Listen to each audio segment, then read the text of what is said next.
Bonsoir mesdames, messieurs, bonsoir à la une de l'actualité ce 19h30 dans une ville comme Ouida. C'est toute une histoire qui est actuellement en reconstitution, cité historique pleine d'histoire, passage obligé pour les négriers. Cette ville a vu embarquer des centaines de milliers de braves valides en tant qu'esclaves. Grâce au programme d'action du gouvernement, de nombreux chantiers sont maintenant ouverts dans la commune. Rachidi Badamassi apporte des solutions aux acteurs de l'école primaire publique Thibonan dans le premier arrondissement de Parakou. Les écoliers qui jusque-là suivaient les cours à même le sol seront très bientôt dotés de tables et bancs et d'autres infrastructures nécessaires au bon déroulement des activités pédagogiques. Ils ont reçu la bonne nouvelle ce lundi. Et puis le défilé des potentiels parrains se poursuit du côté de la Commission électorale nationale autonome Sénat. Retrait des formulaires nominatifs de parrainage de candidats à l'élection présidentielle d'avril 2021. Ce mercredi, deuxième jour, les potentiels parrains, maires et députés sont allés retirer le document. L'opération prend fin le 31 janvier. Voilà pour le sommaire. Bonsoir à nouveau et bienvenue dans cette session d'information. Située à une trentaine de kilomètres de Cotonou, la commune de Ouida se révèle être une cité historique pleine d'histoire, passage obligatoire pour les négriers et leur butin humain vers les Amériques. Elle a vu embarquer cette ville donc des centaines de milliers de braves valides en tant qu'esclaves, toute une histoire actuellement en reconstruction, pour ne pas dire en reconstitution à travers les rénovations des sites touristiques, l'érection de musées internationaux, la réhabilitation de la porte de non-retour. Tout ceci grâce au programme d'action du gouvernement qui a ouvert de nombreux chantiers dans la cité des Passés. À Second, Henri Gantier, on fait le constat que voici. La commune de Ouida se transforme. Réhabilitation et construction de sites touristiques, de stations balnéaires, rénovation de musées. Une métamorphose que subit la cité historique au pas du programme d'action du gouvernement. Pour les autorités, beaucoup de choses se font pour donner un autre visage à la commune. Il y a la porte du non-retour qui est actuellement en chantier, mais il n'y a pas que la porte du non-retour. Il y a la place aux enchères qui est également en chantier. Il y a le mémorial de Zumboji qui est également en chantier. Il y a plein de différentes stations où les esclaves faisaient plein d'initiations, de certaines d'activités en lien avec leur voyage vers l'Occident qui seront remises à neuf et qui seront valorisées pour que les touristes puissent vivre véritablement l'épopée de l'esclavage en Afrique et particulièrement au Bénin. Tous les arrondissements, ou du moins toute la commune, est en chantier. Beaucoup de choses se réalisent au vu et au su de toute la population. Et d'ici quelques mois, tous ces sites et infrastructures vont se dresser, offrant leur beauté au regard des citoyens, touristes et curieux. Il y a des figures emblématiques qui sont en train de disparaître, qui vont être mises en valeur et qui vont faire partie du tourisme, tels que des noms comme Amoua, des gens qui ont tenu tête aux colonisateurs, mais qui ont été trahis par leur père. Et mettre en valeur tout ça, je crois que c'est extrêmement important. Pour ce qui concerne le tourisme, vous savez, Ouida doit gagner beaucoup. Ouida serait plus visible sous peu. Et Ouida serait la destination Bénin dans peu de temps. Vous savez, ça va aussi booster notre économie locale, l'économie du pays également, parce que Ouida n'a rien à envier à Gorée. Si on arrivait à réaliser tout ce qui est dans le PAG, ce qui est sûr. Ouida a le plus de sites touristiques vivants qui parlent de l'histoire de l'esclavage dans le monde. Nous avons aujourd'hui la place aux enchères, c'est l'une des seules places qui existent encore dans le monde où on peut démontrer qu'on vendait des esclaves ici. La route des esclaves, les vestiges, les différents 5 forts, fort anglais, fort portugais, fort français, fort hollandais, et tout ça qui sont encore, les vestiges sont encore là. Les maisons qui datent des années 1700, 1800 sont encore là. Les impacts de ces sites sur les résidents de la commune seront énormes. Il faut dire que le gouvernement également envisage de finaliser la mise en valeur de la zone industrielle de Gakpé, qui permettra donc, avec l'aménagement et l'élection d'électrification, permettra donc d'accueillir près d'une vingtaine d'industries. Le programme d'action du gouvernement, bien sûr, qui a pour objet l'amélioration, la réhabilitation, pour mettre en valeur le tourisme, aura un impact, c'est sûr, sur la population dans le secteur de l'hôtellerie. Ça va générer pas mal d'emplois. Bon, mais au-delà de tout, c'est qu'il y aura un peu de changement à voir ce que l'on gagne au bout du rouleau avec cette génération de multitude de tâches à faire pour les jeunes et puis les possibilités que ça offre. Au bout du rouleau, on sort gagnant.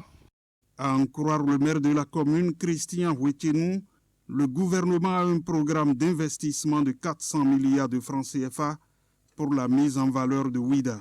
Un grand plaisir pour lui d'être le premier citoyen de cette commune au moment où se passent toutes ces transformations. Le gouvernement avait juste de valoriser toute la richesse touristique dont Ouida regorge. C'est dans ce travail que le gouvernement a injecté près de 400 milliards dans la ville de Ouida pour que tout ça soit mis en valeur.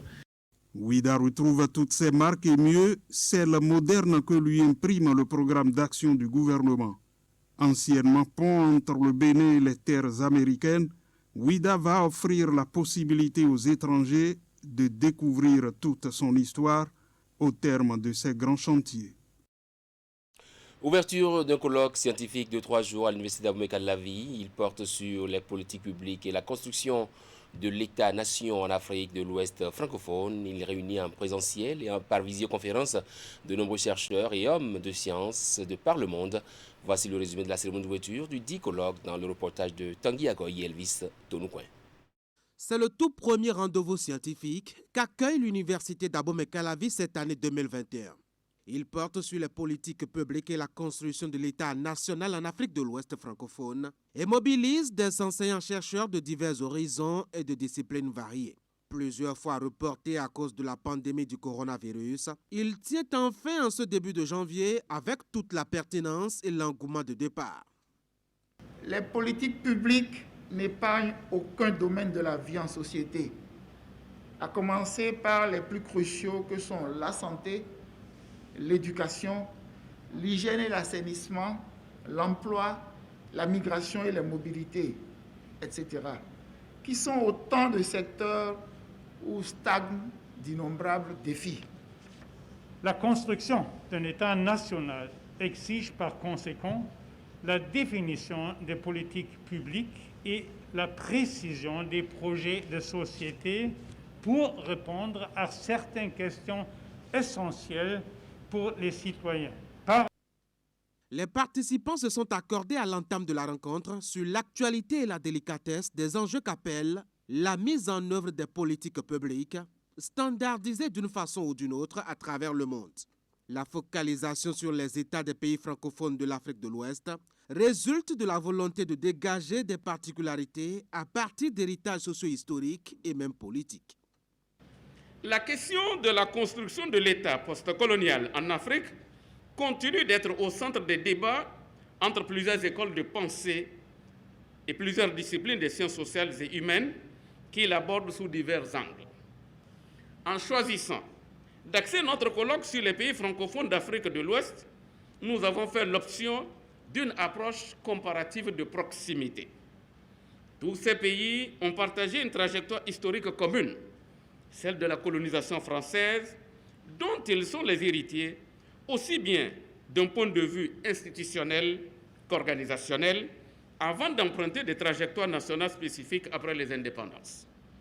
Pour les actes attendus de ce colloque qui va durer 3 jours, c'est 59 résumés validés, 31 communications déposées en cours d'approbation par le comité scientifique.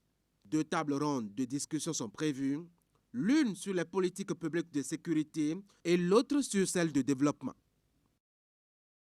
Le traditionnel conclave gouvernemental s'est tenu hier mercredi en présence du chef de l'État, président de la République Patrice Talon. Entre autres décisions prises et rendues publiques, l'accord pour la poursuite des études détaillées du projet de construction d'un échangeur avec de corps C'est à Cotonou. On va suivre ce point fait par Maître Alain Oronla, ministre porte-parole du gouvernement.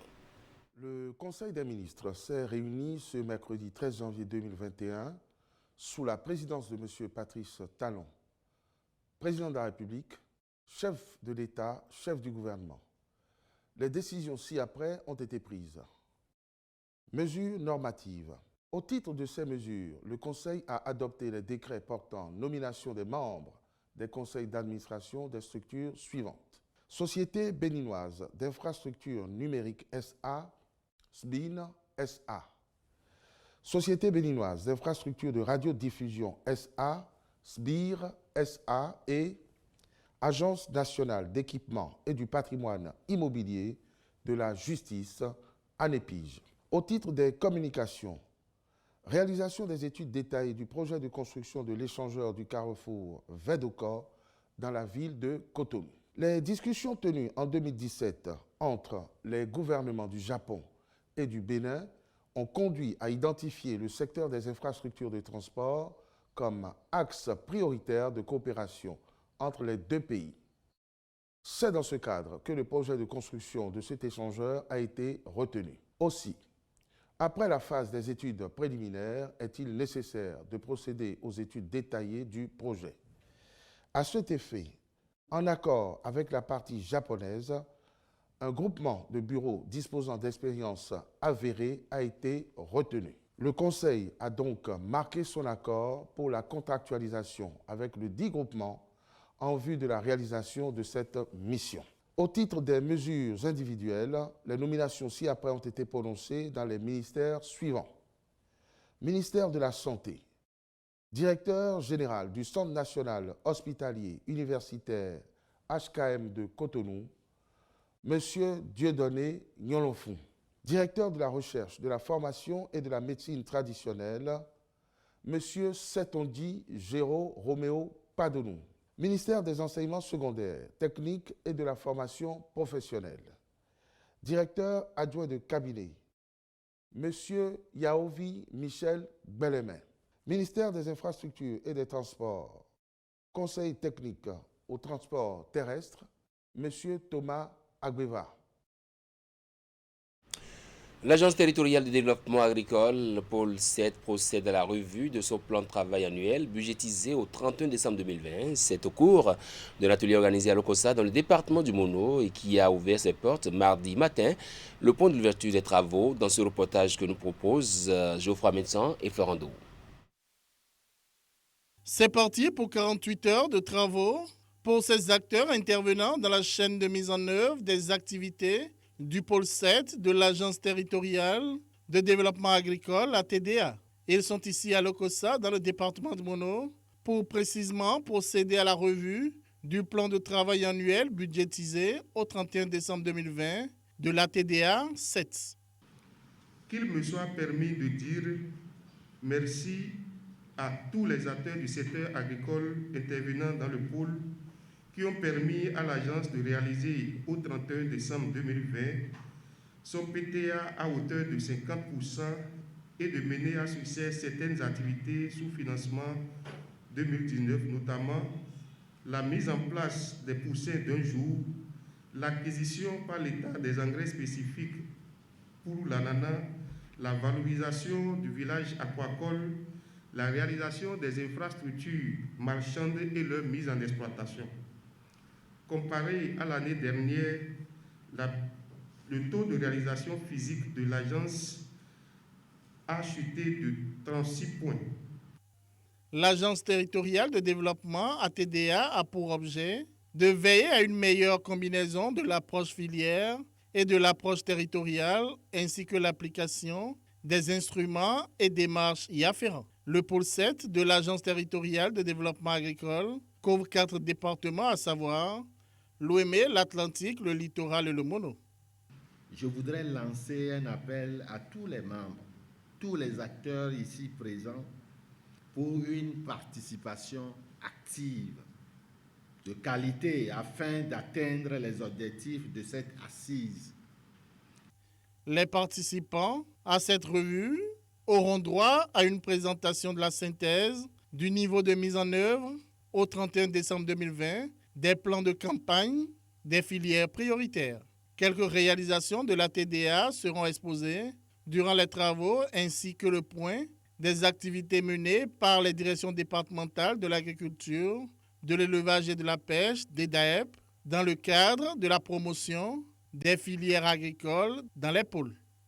Il sera question, dans le cadre de la promotion des filières, d'apprécier le niveau de réalisation des activités menées par l'agence au 31 décembre 2020, d'identifier les facteurs qui ont entravé la mise en œuvre des activités programmées aux fins de suggérer des solutions appropriées, de passer en revue des questions d'ordre stratégique pour le secteur agricole du pôle 7, surtout de la promotion des filières à travers les interventions des partenaires. Enfin, de partager avec les autres acteurs du secteur agricole intervenant dans le pôle le niveau de mise en œuvre des actions retenues au titre de l'année 2020. Le point de la mise en œuvre des interventions des projets et programmes dans le pôle 7 au 31 décembre 2020 fera également l'objet d'une communication. Les filières à haute valeur ajoutée qui y sont promues sont entre autres l'ananas, l'anacarde, les produits maraîchers et le coton. Le guide méthodologique d'intégration des enjeux nutritionnels dans les interventions agricoles fait l'objet d'un atelier de validation à Lokossa dans le département du Mono, organisé par la direction de l'alimentation et de la nutrition appliquée d'ANA avec le financement de la Banque mondiale à travers le PROCAD. Cette rencontre a été officiellement lancée dans la matinée de ce mardi. Le point de la cérémonie d'ouverture avec Geoffroy Melsan et Florent Dou. Des compétences des agences territoriales de développement agricole, ATDA, des directions départementales de l'agriculture, de l'élevage et de la pêche, du secrétariat permanent du Conseil national de l'alimentation et de la nutrition, SPCAN, et autres acteurs de premier plan intervenant dans le secteur agricole et nutritionnel au Bénin sont ici en conclave. Et ils sont réunis pour l'occasion à Lokossa, dans le département du Mono, sous l'égide de la direction de l'alimentation et de la nutrition appliquée d'ANA. Il est attendu d'eux l'étude et la validation d'un document, le guide méthodologique d'intégration des enjeux nutritionnels dans les interventions agricoles. Et en réalité, nous avons élaboré des outils d'intégration des objectifs, indicateurs et enjeux nutritionnels et dans la planification au niveau du secteur agricole. Et dans l'élaboration de ces outils, nous avons regroupé un certain nombre de compétences. Maintenant que l'élaboration est faite, nous avons invité d'autres compétences pour pouvoir voir les outils que nous avons élaborés et sur ces outils-là peuvent nous servir à mieux intégrer les objectifs, les indicateurs et les enjeux nutritionnels dans la planification du secteur agricole. Donc c'est une sorte de validation que nous avons commencé et après cette étape, nous allons ensuite valider aussi le document du Conseil en alimentation et en nutrition appliquée qui va regrouper un certain nombre de compétences aussi. Et parce que ce sont ces outils-là que nous allons utiliser pour que le secteur agricole contribue mieux à la lutte contre toutes les formes de malnutrition dont nous souffrons au Bénin. Le document, objet de validation, va permettre au secteur agricole de jouer un rôle très important dans la lutte au Bénin contre la malnutrition chronique. Il faut noter que selon des statistiques, au Bénin, la malnutrition chronique est passée de 34,4% en 2014 à 32% en 2017. Un effort qu'il faut poursuivre car l'objectif fixé par l'OMS est de 30%. Cet atelier a ainsi pour mission la mise en place d'un mécanisme d'intégration des objectifs et des indicateurs explicites de la nutrition dans les actions et activités, des programmes et projets sous tutelle du ministère de l'Agriculture, de l'Élevage et de la Pêche. L'élaboration de ces outils a connu les étapes suivantes. Une réunion de cadrage qui a permis de repréciser les objectifs et de valider la méthodologie. La collecte des données pour faciliter l'élaboration des outils. Et enfin, l'élaboration des outils au cours de cet atelier qui va durer 4 jours. Le présent atelier a pour objectif de valider l'argumentaire sur l'importance des investissements sensibles à la nutrition afin d'optimiser la contribution de l'agriculture à l'éradication de la malnutrition sans remettre en cause les objectifs des interventions agricoles. Valider le guide devant renforcer les capacités des acteurs de la planification, de la mise en œuvre et de l'évaluation à agir sur l'agriculture pour améliorer la situation nutritionnelle. Et valider enfin l'outil d'évaluation de la sensibilité à la nutrition des interventions dans le secteur agricole. Selon le plan national de développement 2018-2025, le premier défi de l'économie béninoise est de préparer dès à présent les conditions idoines pour être capable de nourrir d'ici à 2050 environ 32 millions d'habitants dans un contexte où les pays environnants vont abriter plus d'1 milliard d'habitants. Les acteurs de l'école primaire publique d'Ibonan dans le premier arrondissement de Parakou peuvent se frotter les mains de satisfaction face aux conditions déplorables dans lesquelles se déroulent les activités pédagogiques. L'honorable Rachid Igbadamassi apporte des solutions. Des écoliers qui jusque-là suivaient les cours à même le sol seront bientôt dotés de tables et bancs, puis d'infrastructures nécessaires au bon déroulement des activités. Ils ont reçu la bonne nouvelle lundi au cours d'une descente du parlementaire dans l'établissement scolaire. Suivez le reportage signé Ulrich Abalo. Énième œuvre sociale de l'honorable Rachid Igbadamassi dans le secteur de l'éducation à Parakou. Informé par la presse locale des conditions précaires dans lesquelles se déroulent les activités pédagogiques à l'école primaire publique Tibona, une école du premier arrondissement de Parakou, l'homme, réputé pour ses actions sociales, n'a pas tardé à se rendre sur le site pour s'imprégner de la situation. Depuis environ bientôt 20 ans, j'ai pris la décision de faire du social mon cheval de bataille. Le social, c'est ma raison de vivre, c'est ma raison d'être. J'ai choisi pour cible l'éducation. Sur place, le constat fait est désolant et promptement le parlementaire a pris l'engagement d'apporter des solutions idoines aux problèmes qui se résument au manque de mobilier, de modules de classe et de points d'eau dans cette école créée en 2010. Pour Rachid Igbadamassi, être élu du peuple, c'est œuvrer quotidiennement pour le bien-être de ses concitoyens. Je prends l'engagement dans la semaine à venir de livrer 114 tables et bancs. Je verrai techniquement, s'il faut doter les pépés du forage ou l'eau de SODEM. Ici, comme ailleurs, dans la plupart des communes de la 8e circonscription électorale, l'homme a toujours fait parler de lui par ses œuvres sociales. En témoigne cet accueil à lui réservé.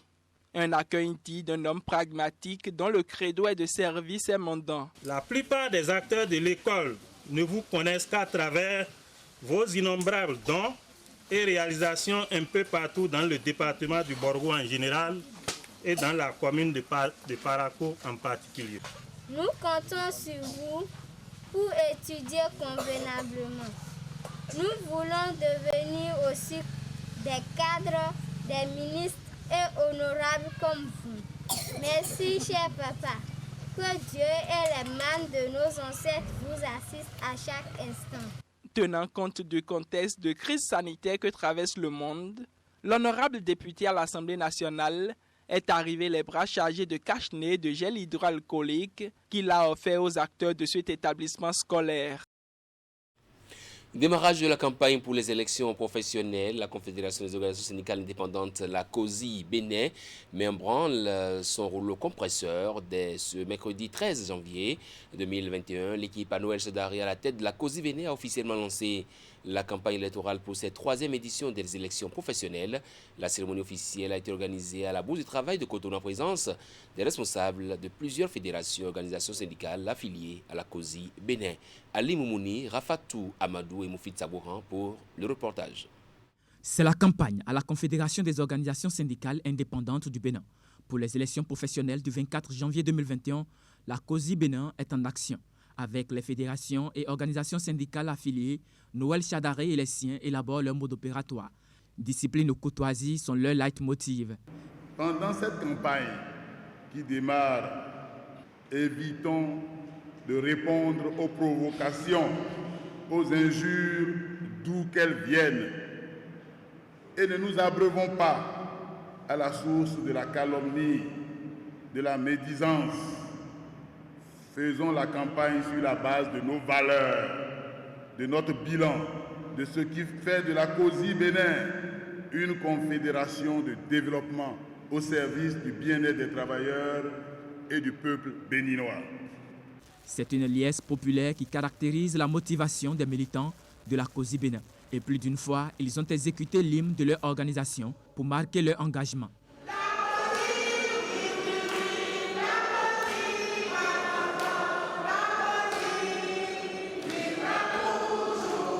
Que ce soit les secrétaires généraux des syndicats de base, que ce soit les CCD, que ce soit les aînés, et nous sommes prêts pour aller au combat. Nous sommes prêts pour mouiller le maillot afin que la COSI Bénin sorte gagnante. La COSI Bénin se veut non seulement une organisation à fonction revendicative, mais aussi représentative et sociale. Ces réalisations sont présentées à l'assistance à travers une vidéoprojection. Elles se résument aux actions de soutien et d'accompagnement pour l'amélioration des conditions de vie des travailleurs. Et je constate avec le film que je viens de voir que la COSI poursuit son œuvre. On n'aurait pas corrigé les disparités catégorielles dans ce pays, à la santé, à partir des médecins, des infirmiers, des sages-femmes, des aides-soignants, de tous les corps, si la COSI n'avait pas fait son œuvre. On n'aurait pas pu avoir les 50% d'augmentation de salaire pour les enseignants, 50% qui les conduit même jusqu'à la retraite, si la COSI ne s'était pas levée comme un seul homme. Noël Chadaré, le secrétaire général, a retracé les objectifs visés par sa confédération syndicale à l'occasion de ces élections professionnelles. Mais que fera la COSI Bénin au lendemain des élections? La COSI Bénin, revêtue alors d'une nouvelle légitimité, aura pour revendication, entre autres revendications, l'évaluation des réformes du pouvoir de la rupture au plan social, l'augmentation du SMIC et du point indiciaire, ainsi que la hiérarchisation des salaires pour le mieux-être des travailleurs, le paiement effectif des rappels aux ayants droit. Pour ces élections professionnelles, la COSI Bénin s'active pour briguer le prochain mandat. La campagne prend fin le 22 janvier 2021. 24 janvier, c'est donc la date retenue pour la tenue des élections professionnelles au Bénin. Les confédérations et centrales syndicales s'activent sur le terrain pour rallier le maximum de travailleurs à leur cause. Pour la 3e édition des dites élections, la Confédération des syndicats autonomes du Bénin, la CSA Bénin, définit une stratégie de proximité, de mobilisation par secteur et segment d'activité. Anselme Moussou, secrétaire général de la CSA Bénin, invité sur l'émission Actu Matin, apporte plus d'explications. Écoutons-le. L'eau a pu couler sous le pont plutôt de façon positive pour la CSA Bénin, parce qu'aujourd'hui, les différentes époques que nous avons traversées nous ont renforcés. Et quand je parlais d'une armée tout à l'heure, c'est vraiment le thème qu'il faut. Aujourd'hui, nous avons, au niveau de la CSA Bénin, des gens qui sont dans un engagement complètement désintéressé et sincère et spontané. On a parcouru toutes les communes du pays. Au niveau de la CSA Bénin, nous sommes la seule confédération à l'avoir fait. On n'a pas attendu l'ouverture officielle de la campagne pour être tous sur le terrain. Et donc, comme toutes les autres centrales, la CSA Bénin était déjà sur le terrain. Maintenant qu'on a ouvert la campagne officielle à partir d'aujourd'hui, vous voyez, je suis à Cotonou, parce que déjà sur le terrain, on a ceux qui peuvent faire le travail de proximité. Et la CSA Bénin n'est pas une petite organisation. C'est la 3e édition des élections professionnelles et toutes les 2 autres fois, nous avons pu tirer notre épingle du jeu. Et aujourd'hui, disons que nous n'avons pas attendu au niveau de la CSA Bénin la campagne pour être proche des travailleurs. Depuis 4 ans qu'avec mon bureau, nous avons pris les rênes de la CSA Bénin, nous avons compris qu'il fallait que nous arrêtions avec ce type de syndicalisme que j'appelle aérien, qui reste en haut, qui reste à la bout du travail et qui pense que tout se passe là. nous avons déployé une stratégie donc, de proximité avec les travailleurs. Pour la CESA Bénin, vous savez, nous vendons notre tradition interne de démocratie. Ça, au moins, tout le monde sait qu'au niveau de la CESA Bénin, c'est la seule confédération aujourd'hui qui a toujours montré qu'en son sein, il y a un débat démocratique interne qui se mène, que l'alternance se respecte et que tout secrétaire général que je suis aujourd'hui, je n'ai aucun moyen, aucune chance de pouvoir m'éterniser au pouvoir. Et si vous apparaissez aux yeux d'un employeur d'un gouvernement comme un ennemi, vous ne faites aucun bien à vos militants. Donc ce n'est pas de la conciliation, c'est de l'intelligence. Dans la négociation, ce sont des arguments. Parce que là où les cris n'ont pas fonctionné, les arguments peuvent fonctionner également. Il ne faut pas que les travailleurs oublient quelque chose de très important. Et on ne peut pas continuer de faire un combat syndical uniquement pour les travailleurs et le laisser galvauder par des partis politiques. C'est très important. J'ai suivi certains partis politiques faire des déclarations pour appeler à voter pour une confédération et qui ont présenté les autres comme étant des moins que rien. Nous sommes des syndicalistes et nous avons en notre sein toutes les obédiences politiques. Alors lorsque moi je viens me présenter comme étant membre d'un parti politique et un soutien d'un parti politique, quel est le discours que je vais tenir à ceux de mes militants qui ne sont pas du même bord que moi? Donc il faut comprendre que les choses ont changé et que ceux qui ont besoin de vivre politiquement à travers notre élection professionnelle n'ont pas leur place et qu'il ne faut pas les écouter. À l'instant, Ansel Mamoussou de la CSA Bénin. Le retrait des formulaires nominatifs de parrainage de candidats à l'élection présidentielle d'avril prochain a démarré à la Commission électorale nationale autonome Sénat ce mercredi deuxième jour. Les potentiels parrains, maires et députés sont allés retirer le document. L'opération prend fin le 31 janvier conformément au calendrier établi par la Sénat. Parmi ceux qui ont défilé au siège de l'institution ce mercredi, le maire de Ouida et des députés tels Sofiat Chanou et Sabaï Kate du Parti républicain. Ils répondent aux questions de Idrissou Boukari. Je peux dire que c'est des impressions d'émotion teintées de joie. Émotion parce que pour la première fois dans l'histoire de notre pays, nous sommes témoins de cet événement inédit et historique, le parrainage des candidats aux élections présidentielles, du duo présidentiel. C'est une réforme que notre pays attendait depuis des années. C'est une réforme exceptionnelle et qui permet donc de revoir un peu les conditions dans lesquelles ceux qui vont nous diriger sont choisis et comment on fait pour qu'ils aient un peu de légitimité à côté de la légalité que leur confère la Constitution d'être candidat. Et c'est en cela que je trouve que cette réforme est salutaire et je suis très content d'être un des premiers acteurs de cette réforme majeure pour l'histoire politique de notre pays. Je pense qu'il n'y a pas de péril à la demeure. Tous les acteurs politiques de notre pays, autant qu'ils le peuvent se porter candidat. En tout cas, pour ma part, je reste disponible à échanger avec tous les candidats de tous les bords, comme le demande la Constitution et la loi et le code électoral.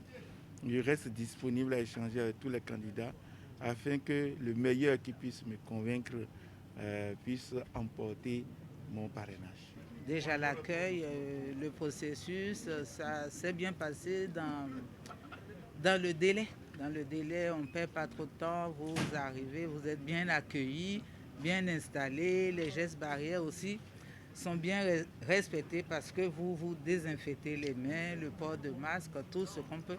Donc je peux dire que c'est vraiment rassurant au point de vue sécurité et sanitaire.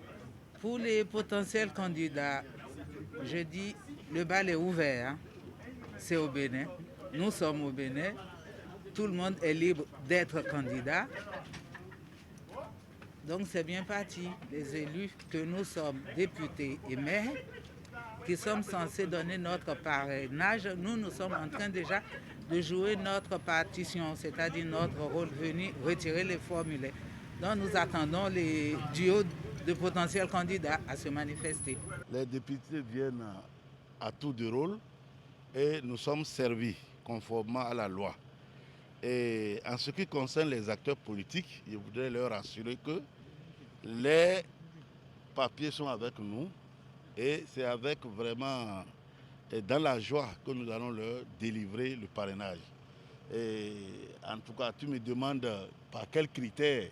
Non, le député n'a pas de critères. Tous les candidats sont nos candidats. Dès qu'ils expriment le besoin, nous allons voir comment identifier. Nous sommes 82 au niveau des députés, au niveau des maires, on a 117.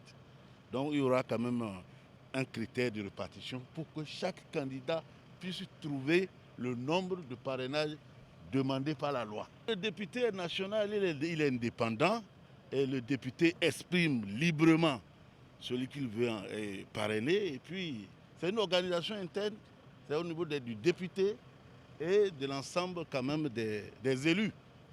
Je pense qu'il n'y aura pas de problème à ce niveau. Cérémonie de présentation de vœux de nouvel an au Conseil économique et social, tout en se fixant de nouveaux défis pour la nouvelle année 2021. Le président de l'institution, les conseillers et le personnel administratif, civil et militaire se sont présentés les vœux les meilleurs. La cérémonie a eu lieu ce mercredi au siège de l'institution à Cotonou. Clément Tchadé et Henri Gantin pour les détails. L'année 2021, le Conseil économique et social sacrifie à une tradition. La présentation de vœux au président de l'institution, ses conseillers et l'ensemble du personnel. À travers cette cérémonie, l'honneur est revenu au secrétaire général d'exprimer les vœux du personnel au président du Conseil économique et social avant de laisser place au vice-président qui, au nom des conseillers, a également présenté ses vœux au patron de l'institution constitutionnelle. Une cérémonie sobre mais riche en couleurs qui mobilise le personnel administratif, civil et militaire du Conseil économique et social.